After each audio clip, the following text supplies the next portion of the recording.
Hello, it's Carol Chapman. Next is a video that I took a number of years ago, which is when I first met Mr. Lee and learned about what to do to make green tea taste delicious.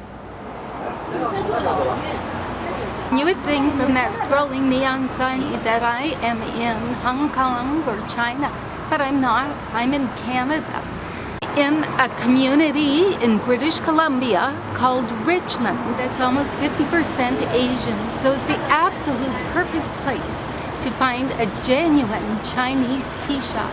And in fact, this is where I learned all about green tea and how to drink it. Fahrenheit around 175, something like that.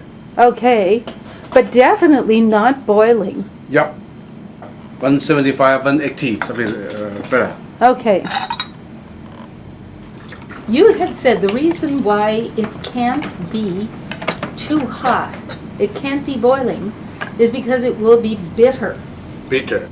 So now you know what it takes to keep your green tea tasting pleasant and not bitter. The water's got to be less than boiling temperature. And I actually use a thermometer just like Mr. Lee does.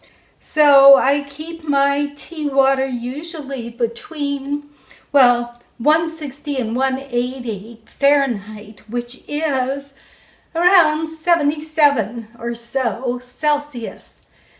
That's what works. Remember to comment, like, and subscribe.